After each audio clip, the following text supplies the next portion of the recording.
Estamos con José Selgas y Lucía Cano, nos reciben en su casa con motivo del premio que el Madrid Design Festival os ha otorgado este año.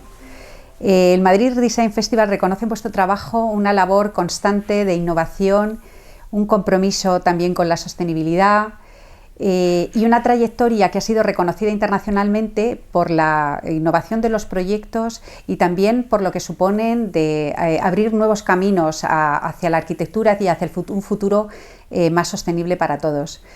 Si os parece, me empezaría preguntando qué representa para vosotros haber recibido este premio precisamente de Madrid, un festival que tiene cada vez más una proyección internacional, pero que esta vez se ha centrado en el trabajo de vosotros que estáis basados en Madrid, con proyectos en todo el mundo. Bueno, estamos encantados, es un honor tener este premio, ¿no? Y sobre todo nos hace mucha ilusión porque nosotros en España, bueno, tenemos obras importantes, pero en Madrid nada. En Madrid, bueno, pues hay como un vacío, no hacemos nada ni tenemos, nos llama nadie, ¿no? Entonces que te llamen para una cosa así, pues es empezar por arriba, ¿no? José, salvo esta casa sí es el proyecto que tenéis construido en Madrid. Eso podríamos haber encargado a otro arquitecto, pero no se le salía más barato. No, sí, es un orgullo que tu propia ciudad, ¿no?, te reconozca. Vamos, estamos muy agradecidos y muy honrados, por supuesto, ¿no?, de eso. Sí, porque por el otro lado dices, claro, piensas que nadie te interesa lo que haces aquí, nadie te llama para nada, excepto, bueno, tenemos la suerte de que no nos falta trabajo, tenemos muchos clientes fuera, que les interesa el trabajo que hacemos y nos llaman, pero extrañamente en tu propia ciudad debe ser que siempre no es el último sitio en reconocerte, pero bueno, este es un reconocimiento de un premio que es importantísimo, que estamos encantados y muy honrados. Sí. Como os decía, uno de los grandes motivos es esa trayectoria que tenéis de innovación en todos vuestros proyectos. ¿Abordáis cada trabajo como una oportunidad para experimentar ciertamente? ¿Y de dónde viene este inconformismo, ¿no? Porque de alguna manera hacéis una búsqueda personal para afrontar cada uno de esos trabajos. La verdad es que nosotros no es inconformismo, sino es experimentar y probar cosas nuevas, ¿no? O sea, cuando ya has hecho algo, como que ya está hecho, ¿no? Entonces, además cada programa, cada sitio pide algo completamente distinto, ¿no? Lo que es que nosotros sí tenemos una constante siempre, yo creo, en nuestros proyectos, que es un poco trabajar con la naturaleza, ¿no? Es algo como que siempre nos marca y es ver de qué manera la introduces, claro, cada vez es una cosa distinta, ¿no? Y bueno, yo creo que tampoco hay una búsqueda especial de hacerlo todo distinto, sino que sale casi solo. Yo creo que la experimentación nos llegó realmente en nuestro primer proyecto y fue algo obligatorio. O sea, yo creo que la experimentación al final era porque no teníamos un duro. Entonces, quiero decir, no teníamos un duro para hacer lo habitual del mercado, entonces teníamos que buscar maneras de conseguir hacer lo mismo, pero con otros materiales, con otras formas, inventar nuevas maneras para cosas que existían en el mercado pero que no se usaban, ¿no?, en la arquitectura. Entonces realmente es una experimentación forzada, por un lado, que luego yo creo que a partir de entonces nos pareció que era el camino a seguir siempre, ¿no?, en el sentido de cuanto más, porque era forzar la economía a lo mínimo, siempre intentar trabajar experimentar para que la economía bajara. O sea, nosotros nos parece que si hay algo clave en la arquitectura es la economía, ¿no? Que es lo único que condiciona todo, lo único que siempre te frena cualquier cosa y lo único que es por lo que muchas veces, por lo que hemos conseguido hacer muchas cosas experimentando, precisamente era cuando tú le decías a un cliente, no, vamos a hacer esta fachada así, tal, que esto se ha hecho antes, y dice, no, entonces no me interesa, ¿no? Ya, pero entonces lo hacemos de vidrio, que es lo típico que tal, sí, te va a costar 10 veces más.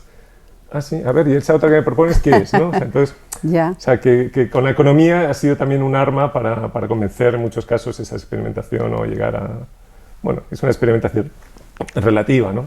Porque realmente no creo que en arquitectura haya una grandísima experimentación y una grandísima innovación, ¿no? Creo que siempre es una disciplina muy lenta, muy dependiente de la economía y muy difícil de que de verdad proponga cosas nuevas, ¿no? Y cosas Yo creo que está detrás de otras disciplinas, y otras disciplinas van mandando y la sociedad es la que demanda también, ¿no? Lo que hay que hacer, ¿no? Aparte que ahora para nosotros hay ciertas cosas muy claras, ¿no? En el futuro, pero que no estamos tan seguros que todavía la sociedad las esté demandando, ¿no? Como debería. Ahora te preguntaré también sobre eso. Te estabas refiriendo al primer proyecto, ¿no? Que el Palacio de Congresos de Badajoz, sí, que es un proyecto del 99, sí. Vuestra primera obra, no sé si es la primera de verdad o la primera importante.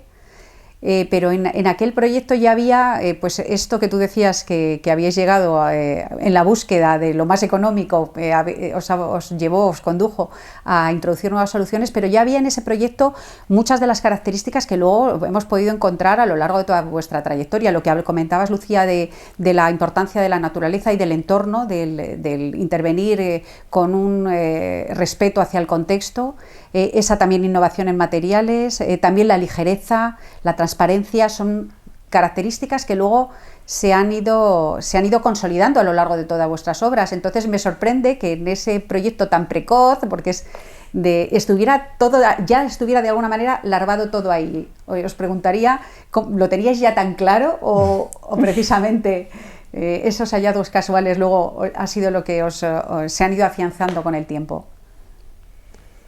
Yo creo que Badajoz lo que supone es un despertar, ¿no? Es un despertar nosotros estamos prácticamente, no estamos recién salidos de la escuela, habíamos trabajado en varios sitios y cosas, pero realmente era nuestra primera obra, ¿no? Gran obra para poder hacer algo, además una obra compleja, amplia, para poder, que tenía muchísimos puntos donde poder entrar a resolver cosas distintas y temas muy complejos y temas de todo tipo había. Y entonces, como te he dicho, realmente fue la economía la que nos abre los ojos y realmente revienta todos esos clichés que traes de la escuela, ¿no? Todas esas cosas preconcebidas de la escuela, de que no puedes pintar el hormigón, de que hay que tirar, que el muro de hormigón tiene que dar. O sea, vamos viendo ciertas cosas, o sea, nos da la experiencia suficiente todo ese proyecto que se desarrolla durante varios años para decidir por nosotros mismos, ¿no? Por ejemplo, ahí decidimos que nunca jamás íbamos a tirar un muro de hormigón, o íbamos porque estuviera con coqueras un poco torcido, porque al final nos parecía que eso era parte de la obra, ¿no? Entonces luego presumimos, por ejemplo, en el proyecto de Plasencia hemos presumido siempre de que es probablemente el hormigón peor hecho de Europa. Pero a nosotros ese punto de peor hecho nos parecía que era lo mejor que tenía, porque tenía la mano del hombre en el fondo, la imperfección humana. O sea, esos muros que hacen en Suiza, que son perfectos en todos los puntos, en todas las esquinas, que parece el mismo siempre repetido, nos parecía que no tiene ningún encanto, ¿no? Entonces esa imperfección de un muro de hormigón es algo, y esa humanidad de un muro de hormigón con todas las imperfecciones locales, porque claro, dependiendo del sitio tienes una capacidad de hacerlo o no, entonces la imperfección, en ese caso en Plasencia, que eran unos encofrados fantásticos, era una complejidad enorme, pero claro, salen muchas imperfecciones, salen muchas cosas que en otros casos intentas o los partes o los maquillas o intentas hacer otras historias. Nosotros siempre entonces ya decidimos que íbamos a dejarlo siempre expuesto y que esa mano del hombre era fundamental en la arquitectura, ¿no? Vinieron luego proyectos, la promoción pública apoyó un poco esa etapa, ¿no? Vinieron, pues eso, Palacio de Congresos, Auditorio, hasta 2008 o 2007, que aquello se cayó un poco, ¿no? Con el motivo de la crisis, y vosotros empezasteis una nueva etapa, ¿no? ¿Cómo vivisteis aquel cambio de situación, ¿no? Porque os habían encargado proyectos brutales, muy importantes, con una gran trascendencia, todo el mundo quería tener un auditorio, un palacio de congresos que les pusiera en el mapa, y de repente todo se cae. ¿Cómo lo vivisteis? Pues como todo el mundo, horrorizados, ¿no? Porque efectivamente fue un parón enorme. Incluso, nosotros estábamos terminando Plasencia y se paró, se quedó un poco ahí esperando. Entonces, pues nosotros justo nos salió la oportunidad estupenda de ir al MIT a dar clases. Y entonces, luego empiezan a ser casualidades, ¿no? Que empiezas a trabajar fuera y se te abre otra vía, otro mundo, ¿no? O sea que la verdad es que tuvimos mucha suerte. Pero vamos, ese momento fue, vino un poco todo asociado, ¿no? De decir, de repente no tienes nada, no sabes por dónde seguir y aparecen cosas y casualidades, yo creo. ¿Y esa época de docencia cómo la Pero vivisteis? perdona, porque yo creo que has dicho una cosa, claro, como que nos encargaron, realmente nadie nos encargó Eso nada, también ¿no? iba a decir. Eran Pero- concursos, Eran todos concursos públicos, sí, es ¿no? Y verdad. abiertos, cosa que es, al final, yo creo que era una de las claves de la arquitectura española, en cierto Ya, momento, ¿no? ya. Que estaban esos concursos públicos abiertos, Que existían, quieres que decir. existían y que deberían de existir. O sea, que te quiero decir que nos parece la clave de la riqueza de la arquitectura y del futuro de unas ciudades. O sea, qué mejor que disponer de esa herramienta, que es un concurso abierto para todos los arquitectos, y poder, con un jurado también de arquitectos, elegir quién es el mejor, ¿no? Claro, Y dar entonces, esa oportunidad, ¿no? Que dar esa eso es oportunidad lo que ha para gente desaparecido. joven, claro, nosotros cuando ganamos Badajoz éramos bastante jóvenes, ¿no? De hecho, era nuestras, claro, nos miraban como diciendo que estos novatos dónde van, ¿no? Que igual no éramos, o sea, éramos muy jóvenes para hacer ese proyecto y probablemente podíamos ser presidentes de un gobierno o ministros, ¿no? Que los hay de esa edad, pero entonces se nos miraba con mucha, ¿no? Un Sí. arquitecto joven sigue siendo hasta casi hasta hoy. Al menos en algunos sitios nos meten en la lista de los jóvenes. O sea que Sí, también claro, es claro, un eso, orgullo, no, ¿no? no, que sí, que dure, que dure. Pasa, Os es preguntaba un por orgullo. la docencia, ¿no? Porque empezasteis esa etapa que supongo que sería gratificante, porque de ahí salieron también encargos, trabajos interesantes, ¿no? ¿Cómo fue la experiencia con vuestros estudiantes? Pues sí, vamos a ver, nos gustó mucho, lo que pasa es que no nos llama tampoco el mundo de la docencia, ¿no? Entonces fue una experiencia muy bonita, fue breve, fue muy intensa, además luego hemos colaborado con alumnos en otros proyectos, como dices, y fue estupendo, vamos, fue un año muy bueno, además que nos limpió un poco, ¿no?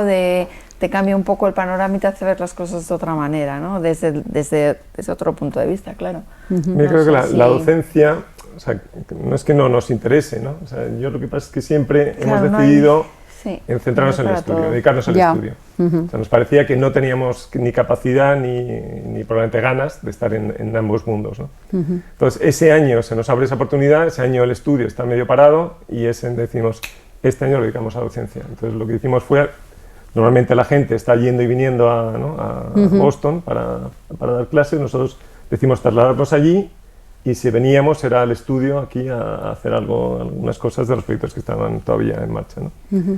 Y bueno, estuvo muy bien, funcionó muy bien, pero no somos capaces, de hecho nos pidieron que si nos queríamos quedar y nos han pedido de muchas universidades del mundo de ir y dar clases de muchas, pero siempre lo hemos rechazado porque no tenemos, tenemos la suerte de tener trabajo en el estudio y poder dedicarnos a ese trabajo, entonces es lo mejor que sabemos hacer, ¿no? Entonces creemos que nuestra posible docencia puede venir por las obras, y por lo que hagamos, por lo que construyamos y por cómo lo construyamos.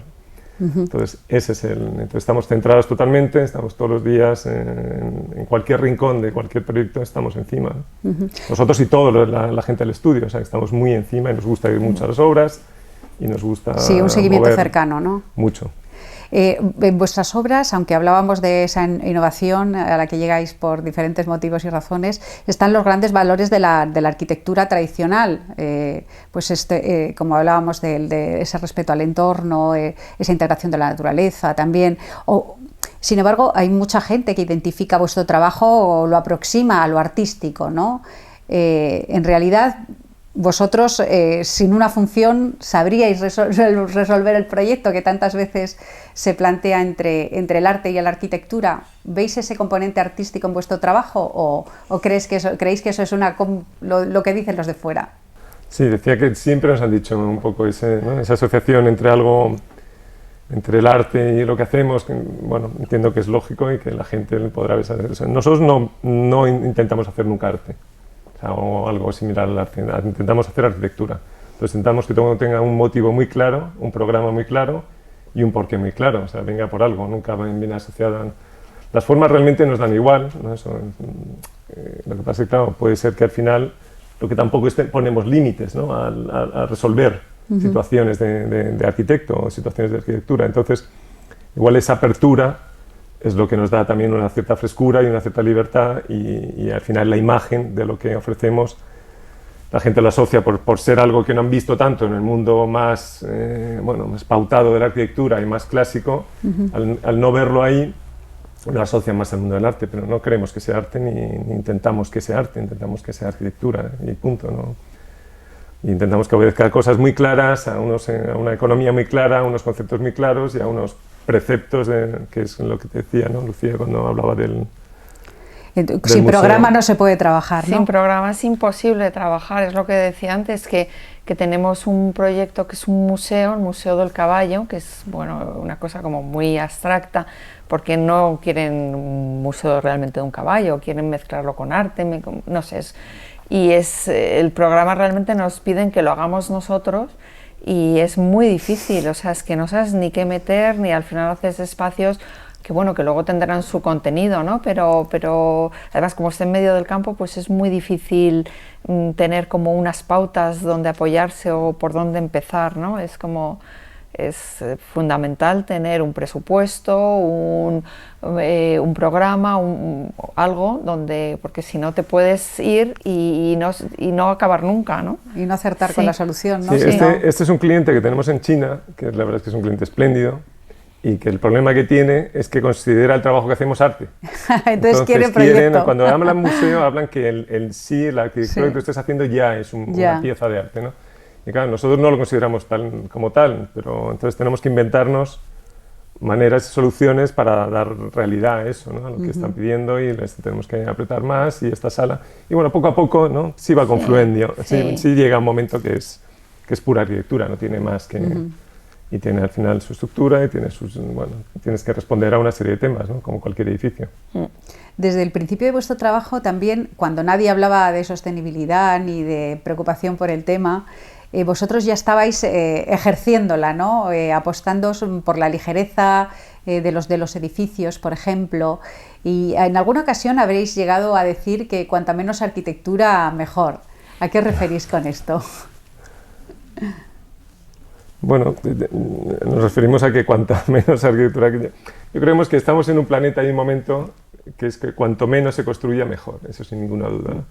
O sea, llegamos a plantearnos si realmente deberíamos de echar atrás, ¿no? Como arquitectos, y desaparecer, quitarnos de en medio, pero claro, igualmente, o sea, no es un problema social, o sea, que no es un problema nuestro, ¿no? Pero sí creemos que, bueno, siempre hemos hablado de un proyecto que para nosotros es uno de los proyectos claves o más míticos en cierto sentido, que es una plaza que hicieron en Burdeos, la Catón y Basal, que le encargaron este proyecto de la plaza, y ellos vieron que la plaza estaba perfecta, estaba fantástica, lo que dijeron, limpie usted, reponga 4 bancos que están rotos y punto, y no tiene más que hacer, ¿no? Y eso nos parece que es un tipo de arquitectura el que más nos interesa, ¿no? De ir a tocar edificios que existan o piezas que existan y sacarles el valor de lo que tienen y no intentar modificarlo e intentar construir. Queremos que las cosas cuanto más pequeñas también mejor, cuanto menos arquitectura mejor, cuanto menos materia mejor, porque materia está asociada a energía, entonces producir más, parece que ya la gente se va dando cuenta, ¿no? Que no es lo mismo que cuando haces un muro así, obviamente necesitas una energía para producir ese muro así, y cuando haces una laminita de plástico y puedes conseguir lo mismo o un efecto parecido con eso, pues es mejor, ¿no? Entonces siempre hemos pensado que la menor materia posible era lo mejor para un mejor futuro, ¿no? O sea, una menor necesidad de energía y de producción de material, ¿no? Hombre, pero sí hacen falta los arquitectos, aunque solamente sea para decir limpien la plaza y déjenla así. Sí, no, perfecto. No, estamos encantados. Nos asumimos ese rol perfectamente, entrar en ciertas casas. Nosotros teníamos una cosa que hablamos con algún amigo, de hacer un pequeño trabajo sobre intervenir en casas de cierta gente, ¿no? Queríamos haber intervenido en casas de gente conocida, gente que supuestamente, pero que luego entraba a sus casas y son desastres. O sea, un poco lo que estaban haciendo ahora con el rollo de la pesadilla en la cocina, ¿no? Cosas así. Pues intervenir en casas de gente... Diagnosticar los problemas, gente ¿no? más relacionada con el mundo cultural, ¿no? Gente que de repente es gente muy reconocida en un mundo cultural, pero de repente en su casa, no sabes por qué, no tiene esa relación, ¿no? con eso, no tiene ese nivel. Entonces, esa preocupación. O esa preocupación. Entonces, intervenir en esas casas con muy poquito, ¿no? Es decir, ¿cuánto tienes? 500, pues 500. Y te hacemos, mira, te pinto aquí, te cambio esto y esto. Es que hay cosas que son tan sencillas, ¿no? Simplemente abrir un poco más aquí, mira, ¿por qué no abres un poquito más esta ventana? ¿Por qué no te cierras ahí? ¿Por qué no? Con muy pocas cosas se puede intervenir también mucho en arquitectura. Cirugía, ¿no? Sí, en cómo pones la luz, en cómo... Sí, fundamental, los espacios interiores que no los cuida nadie, ¿no? O sea, la luz interior, ¿no? De la luz artificial, perdona, que no se cuida y es clave. Es clave, aquí no hay cultura. Cuando sales fuera en los países nórdicos, como tienen muy pocas horas de sol en invierno, ¿sabes? Crean esos espacios, esas atmósferas. Aquí no hemos sabido hacerlo, porque el sol parece como que ya es suficiente, ¿no? Y cuando se hace de noche, yo creo que poco a poco se van la gente poco acostumbrando. Sensibilizando, ¿no? Sí. Por cuidar esos aspectos. Sí. Sí, luego también hemos entrado en los últimos años, cosa que no habíamos hecho antes, es bueno, entrar en edificios existentes e intervenir sobre ellos, ¿no? Que creemos que es parte, obviamente, es el futuro irá por ahí, ¿no? Cuanto menos nuevo, mejor, y más intervenir sobre edificios que hay miles que están abandonados. ¿Eso os interesa particularmente, la intervención sobre lo existente? O sea, nos interesa lo menos nuevo posible, o sea, la menor intervención posible, mejor, ¿no? Que no quiere decir que todos los proyectos que tengamos son así, pero cuando hemos hecho algún proyecto, por ejemplo este que hicimos en Los Ángeles hace poco, ¿no? que terminamos, realmente es el último proyecto que hemos terminado. En estas son las oficinas, nos encontramos ahí con 2 edificios que existían y un parking de coches, es lo que había. Entonces, claro, uno teníamos que mantenerlo porque era de Paul Williams, que es el primer arquitecto afroamericano trabajando en Los Ángeles, que, bueno, que está muy reconocido ahí y que, no, por supuesto, había que preservarlo y mantenerlo. Lo que hicimos fue limpiarlo de toda la morralla que le habían y cogerle los valores espaciales más ricos que tenía el edificio y usarlo como parte de edificio principal del campus. Porque al final lo otro que hicimos realmente no dejaba de ser un jardín, tiramos otro edificio que no valía nada y hicimos un jardín en su lugar, ¿no? Entonces, ese tipo de intervención sí, porque creemos que además el valor era evidente. O sea, el valor, o sea, no sé si las piezas de arquitectura que hicimos o no tenían algún valor como arquitectura, pero lo que sí está claro es que llegamos a plantar casi 10.000 árboles, bueno, 10.000 plantas y árboles, que era espectacular ver la calle de al lado, porque era una calle de 15 metros que tendría y era como 200 metros de largo, todo llena de, ¿sabes? Era un vivero nuestro, ¿no? Y llegaban más camiones todos los días ahí más para plantar. Entonces, esa dimensión de lo que llegas a plantar, de conseguir ese jardín, eso es una riqueza que ya está allí, ¿no? No hay, para nosotros no hay ninguna duda que la naturaleza es la mayor riqueza que puedes implementar en cualquier proyecto. O sea, que es... Sí, la verdad es que en la mayoría de vuestros proyectos habéis contemplado dentro del proyecto también la plantación de especies, ¿no? O la incorporación de especies. Tampoco hay arquitectura sin vegetación. Claro, para nosotros es clave, ¿no? O sea, creemos además que es algo, o sea, cuando llegas a un sitio y tienes un paisaje bonito, tal, pues es mantenerlo. Pero cuando no lo hay, cuando llegas a una ciudad, una calle y no hay nada de vegetación, es como triste, ¿no? Entonces es la manera de ver cómo incorporas algo, ¿no? Es fundamental. En estas oficinas en las que comentabas de Los Ángeles, fue el parque que en realidad transforma todo, ¿no? Los usos también se diversifican gracias a esa creación de ese espacio natural en el cual se pueden hacer muchas cosas, ¿no? Bueno, nos basamos en el clima de Los Ángeles, ¿no? Y en ese caso, o sea, el clima de Los Ángeles, que es un clima que ahora, o sea, puedes trabajar con las ventanas abiertas o las puertas abiertas casi todo el año. Y entrar entonces, o sea, al final eran pequeñas oficinas, ¿no? Repartidas en medio de ese jardín y accedías a, o sea, en vez de ser un bloque donde todo ocurre todo dentro de un mismo espacio, sino lo fuimos esparciendo en torno a un jardín y claro, y ves las imágenes, de vez en cuando nos mandan algún vídeo, algún amigo, algo de cómo evoluciona, porque Los Ángeles lo que tiene es que es riquísimo, ¿no? de posibilidad de plantación y cómo crece, porque como tiene ese clima y además tiene mucha humedad ambiental, crece todo continuamente, todo el año.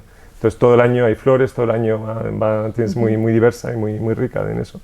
Entonces cómo ha crecido en nada, en un año que ha pasado prácticamente un año y pico que pasó desde que lo terminamos, está exuberante, o sea, llega un momento que ya empiezas casi a entras como en una jungla, ¿no? Pero es una delicia, ¿no? Que digas, esto es mi oficina, ¿dónde está? ¿No? Es una cosa mejor que... Sí. Para Second Home, en otro de los proyectos, lo que hiciste fue meter la vegetación dentro, ¿no? Sí, eso fue en caso en Londres, ¿no? o en Lisboa, ¿no? Sí, también con la misma idea de... Claro, meterle la vegetación interior ya tienes que tener otro tipo de vegetación, es más compleja, claro, las plantas les gusta estar fuera, obviamente, ¿no? Hay plantas, no, es saber elegir las plantas. Muy bien. Lo que pasa es que intentamos meter árboles y los árboles de adentro es muy complicado, hay poco árbol que aguante, pueda, ¿no? sí, tiene otras condiciones.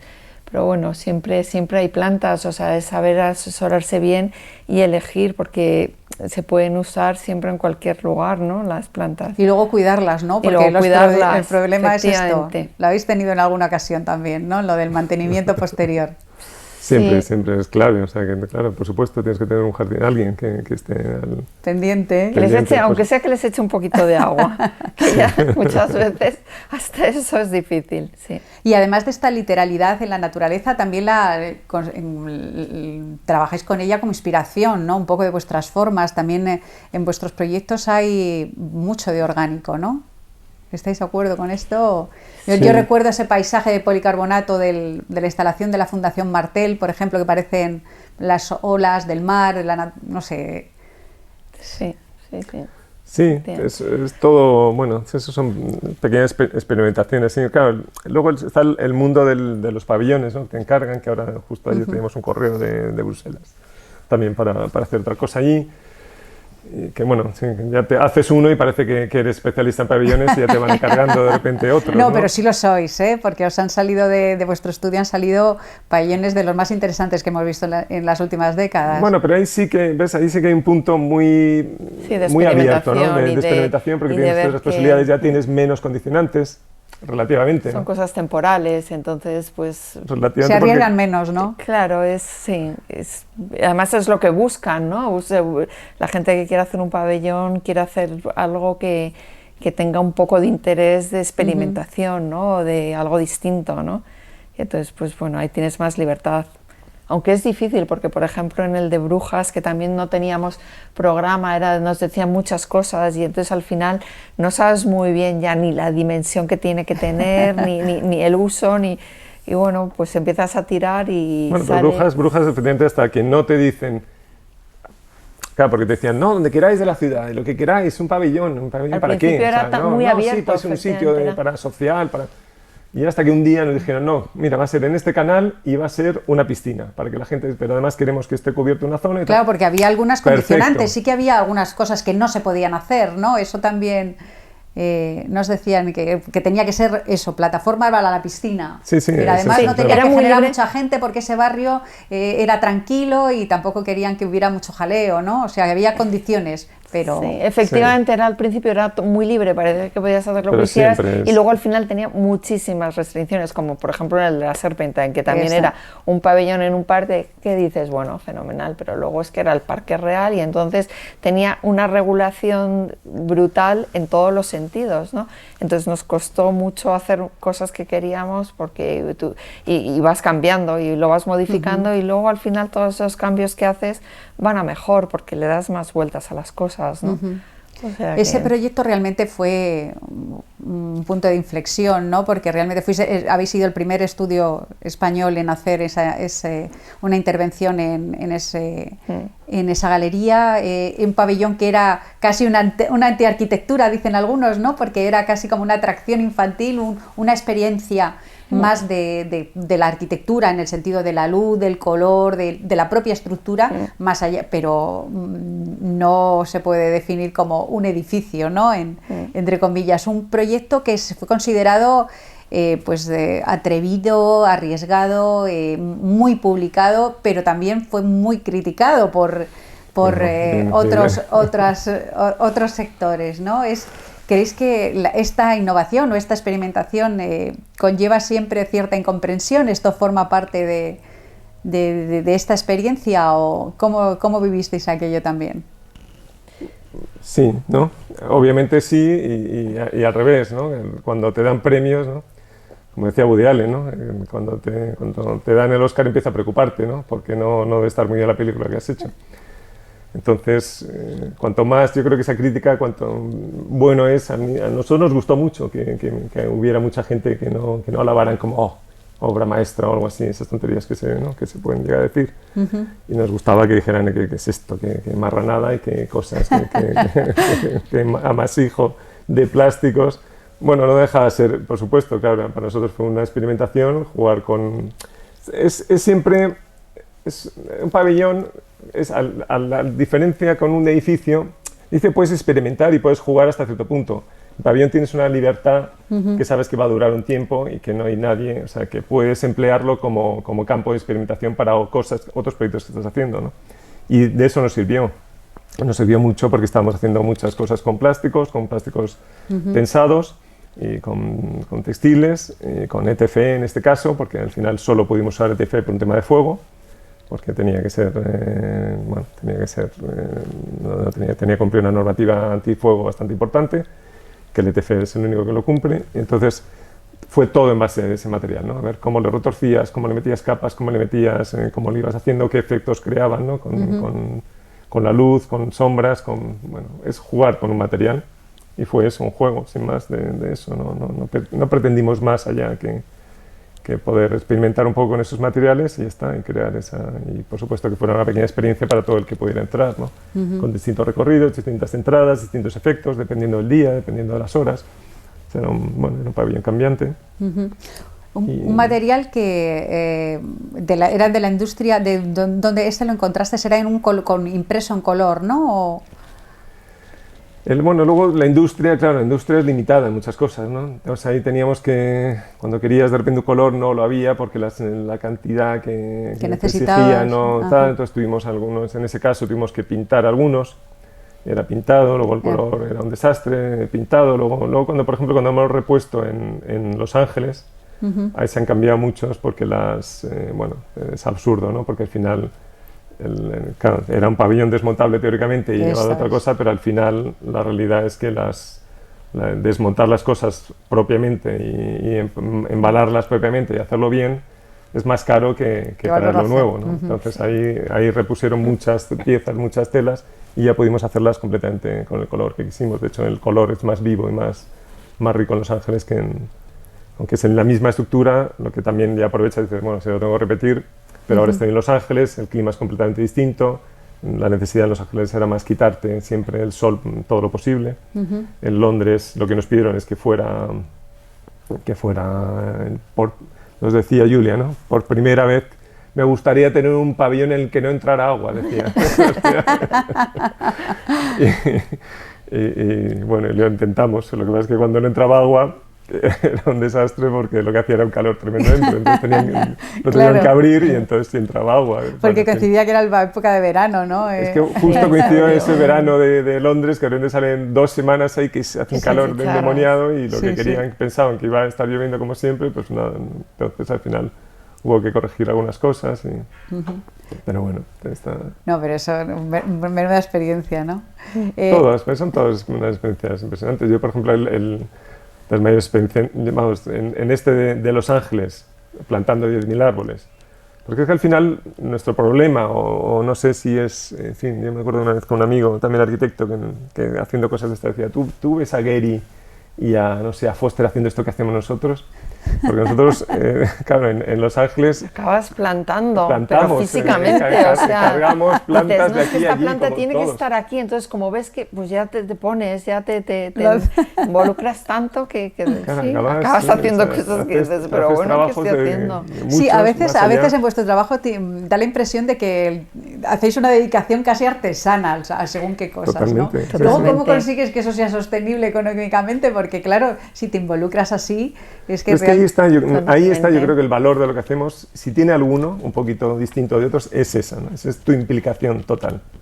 O que tu mano esté en todos lados, ¿no? Que tú puedas llegar a todos lados y tú puedas decidir, pues eso, mira, vamos a plantar más aquí, vamos a coger otras cosas aquí, vamos a ver, estas ponlas allí, estas aquí, o sea, ese toque directo, porque no lo podemos permitir, porque no damos clases, porque no intentamos evitar estas entrevistas y estas cosas también, todo lo que podemos. Entonces, porque no hacemos eso, nos da tiempo a estar en esos sitios, ¿no? Y dedicarle. Y creemos que es el valor al final de lo que producimos. En Second Home también, pues todo el mobiliario que hay, todo esto lo hemos comprado nosotros, lo hemos puesto cada lámpara en el sitio que debe de ir, cada silla en el sitio que debe de ir, o sea, que efectivamente es muchísimo tiempo, a nosotros nos gusta, o sea, disfrutas con ello, ¿no? Pero no a todo el mundo le gusta hacer eso. Nosotros es que al final estábamos ya casi, nos faltaba ponernos a limpiar aquello, ¿no? A fregar, que alguna vez habríamos limpiado algo seguro, a pintar de todo. Sí, Sí, sí. En este trabajo que realizáis veo que también hacéis mucho trabajo de investigación y de exploración, como decías tú que antes, que las industrias, la industria es limitada con los materiales que os ofrece para la arquitectura, y tenéis una labor casi de investigación y de búsqueda vuestra personal de materiales para traerlos al mundo de la arquitectura, ¿no? Hablabas antes de lo que utilizasteis en la Serpentine, pero en el resto de pabellones también, de industria naval, del mundo de la decoración. Eso es un terreno que os lo necesitáis, pero además os interesa, ¿no? Sí, Claro. mucho, sí. Sí, es buscar dónde, porque los materiales, o sea, los habituales que se usan, pues es lo que decía antes José, que muchas veces son muy caros, ¿no? Y entonces dices, ¿dónde puedo? Y aparece alguien que dice, pues mira, de nosotros, bueno, hemos trabajado con Lastra, José María Lastra, en muchas cosas que era marino, él viene del mundo del mar, ¿no? Que hace ahora, trabaja LTF, y entonces se lo sabe todo, siempre dice, bueno, aquí hay unas piezas que se usan en los barcos que se pueden, y siempre te aparece alguien que te trae cosas nuevas que son muy útiles, o sea, no hay que darles la espalda Yo a creo que estas cosas, lo que ¿no? hemos hecho siempre ha sido escuchar mucho también a la gente, ¿no? Como Claro. estamos también muy encima de todo el proceso, sabemos escuchar también mucho a la gente que sabe de lo suyo, ¿no? Claro. Cuando te viene alguien y te O un propone o te ofrece los cosas, carpinteros, sí, que todo, sí, cómo montar algo, y no, pues esto yo creo que sería, pues, ¿sabes? Yo creo que estar ahí, escucharles, no obligar a nada, ¿no? Porque realmente el arquitecto eficiente es ese ser que está en una obra que no sabe de nada, ¿no? Que está para un poco medio, bueno, tiene un poquito, tiene un poquito de gusto, bueno, por eso no nos dejan en Londres, ¿no? Ir a la obra, porque dicen, lo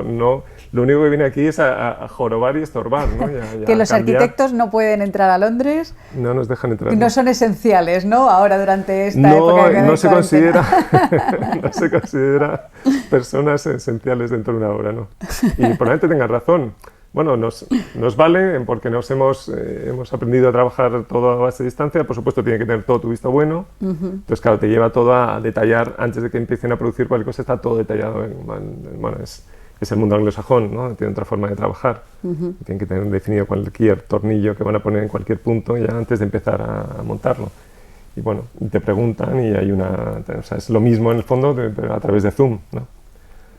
Bueno, una negociación a través de Zoom con todos ellos. Sí, hombre, le falta, o sea, en una obra es muy bonita esa parte como de espontaneidad, o sea, que tú vas viendo sobre la marcha, van apareciendo cosas que dices, esto déjamelo así, esto, vamos, ya no lo pintes, o píntalo de este otro color, o yo qué sé, o pon aquí una madera, no sé, cosas más que cuando ya lo tienes todo tan pensado, pues son cosas como menos personales, ¿no? O sea, es más frío todo, eso sí, lo construirán perfecto, lo harán fenomenal, pero bueno, le falta a lo mejor ese toque como personal, ¿no? Que le da luego un punto, ¿no? Lo que decías, lo de los hormigones, que un hormigón, a lo mejor ellos le salen el hormigón mal y lo pondrían para que quedara perfecto. Y si vas allí les dices, no, déjalo así, si no pasa nada, o esto sirve para esta otra cosa, ¿no? O sea, le das como otra vuelta que es siempre bonito, ¿no? Está bien,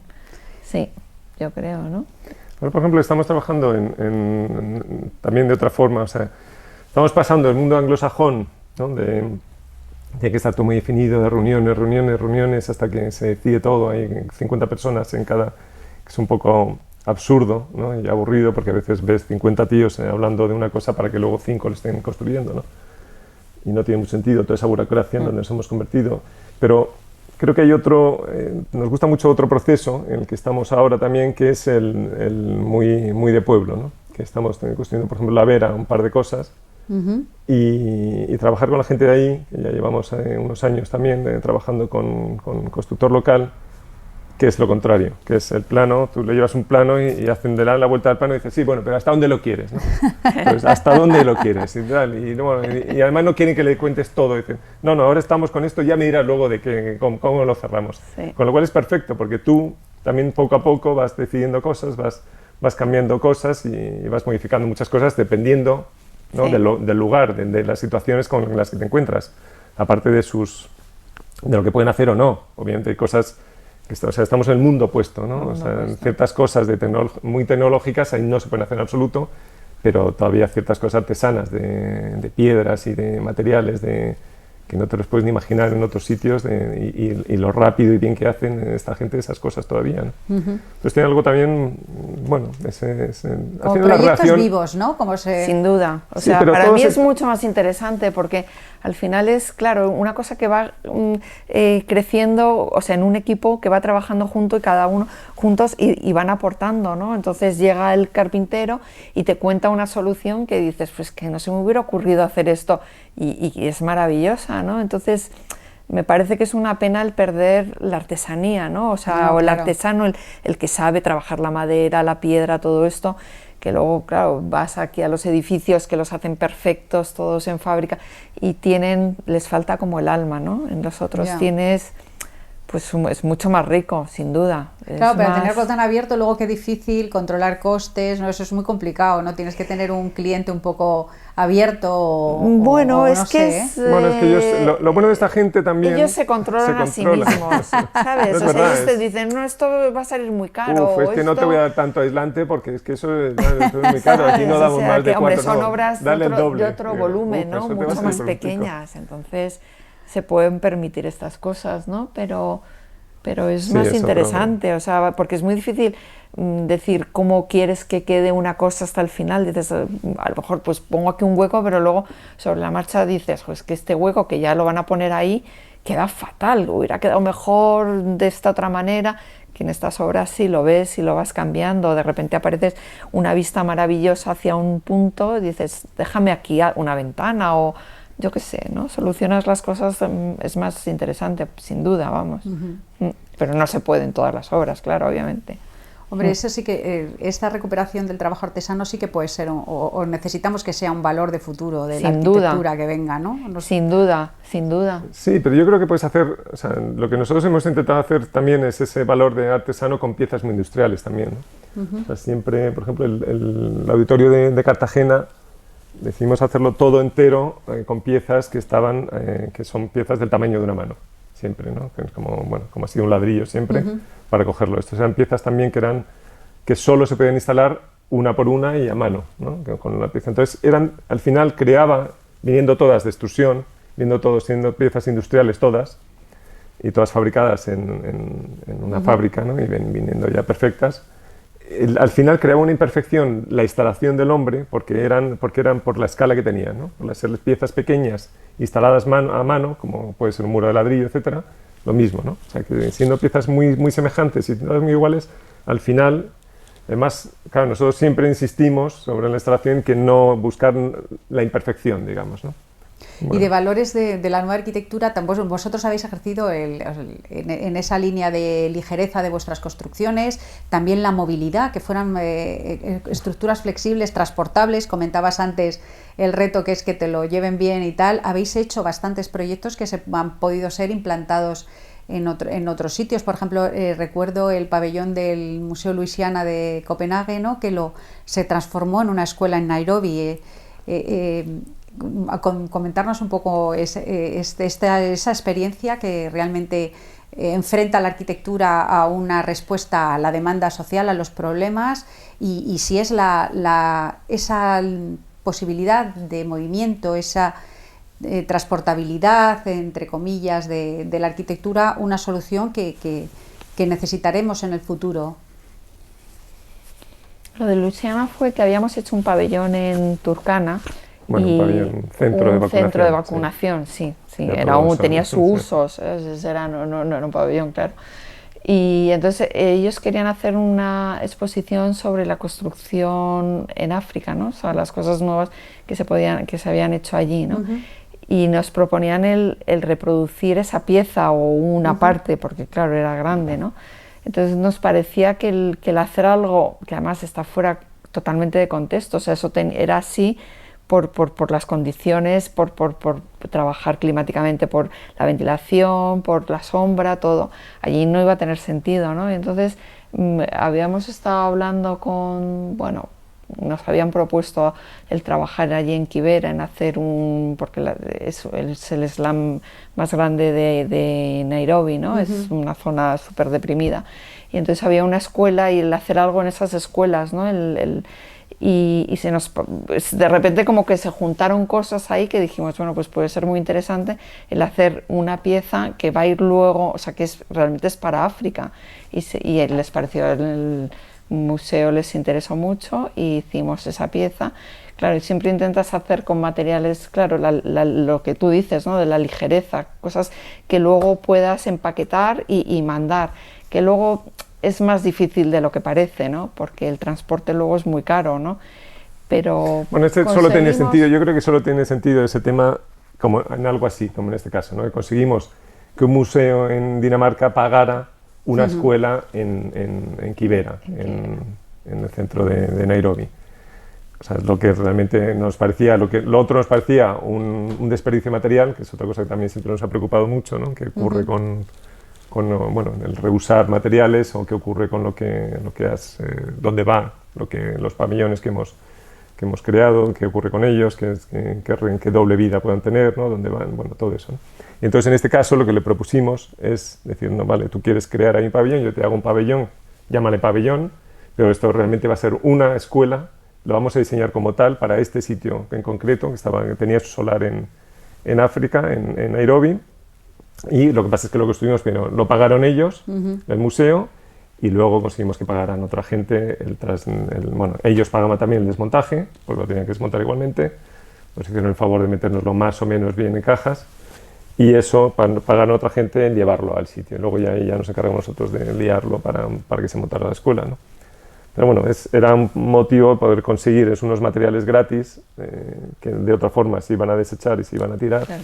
Y que tuvieran un sentido, que funcionara como una escuela en un sitio muy deprimido, que era bueno, ha sido las experiencias más impactantes, porque, por ejemplo, construir lo anterior que hicimos en África, que era en un centro de vacunación, un sitio muy, bueno, en Turkana, que es un sitio un poco fuera del mundo, o sea, pero un sitio muy natural, muy especial, donde tienen con una media de temperatura entre 45 y 55 claro. Todo el año, ¿no? Donde no llueve jamás, o sea, es un clima bastante... Pero es muy especial, ¿no? Es un sitio donde no hay agua, donde no hay comida, donde no hay... Pero tiene algo ¿no? Tiene una dignidad y una belleza que no tiene el otro, que no tiene el asentamiento humano, donde corren ¿no? Bueno, no hay drenaje, no hay nada, ¿no? Entonces, alcantarilla. La alcantarilla corre libre por la calle, donde no hay calles asfaltadas, donde no hay nada, es puro barro todo, se mezcla todo, una cosa con otra, y bueno, intentar darle una pequeña dignidad, por lo menos tener unos pavimentos limpios y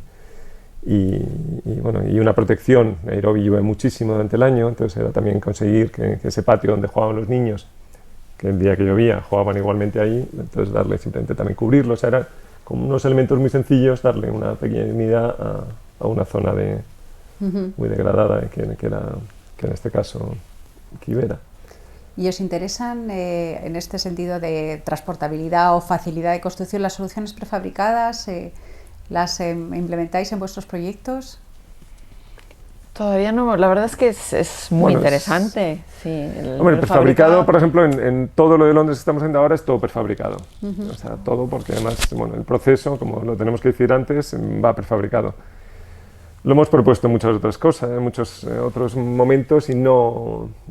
es complicado, o sea, y sobre todo yo al principio, cuando me hablabas de movilidad, pensaba que hablabas de piezas, porque otro tema que nos ha interesado mucho es cómo hacer que la arquitectura se transforme de alguna manera. Es verdad.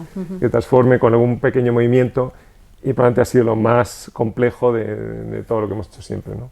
Siempre que le hemos aplicado movimiento ha sido un poco un desastre, o sea, un desastre no, es tan complejo que al final, bueno, hemos hecho cosas muy interesantes al respecto, pero siempre limitadas y controladas. Ahora, por ejemplo, el mercado que estamos haciendo en Londres, que está bastante avanzado ya, se abre, digamos, todo, ¿no? Para que ventile, como es una burbuja de TF, entonces, para que pueda funcionar en verano sin climatización, conseguimos que se abra.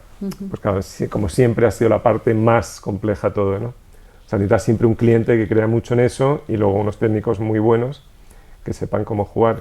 Y eso, en el fondo, bueno, ahí partimos en prefabricados porque son sistemas que vienen del mundo industrial, de mundos de temas de invernaderos, etcétera, ¿no? Donde sí ocurre eso, ¿no? Donde los invernaderos de agricultura se tienen que abrir para ventilar, entonces vamos a esos sistemas que ya existen, que están ya muy testados en ese mundo, y los intentamos traer a la arquitectura. O sea, son...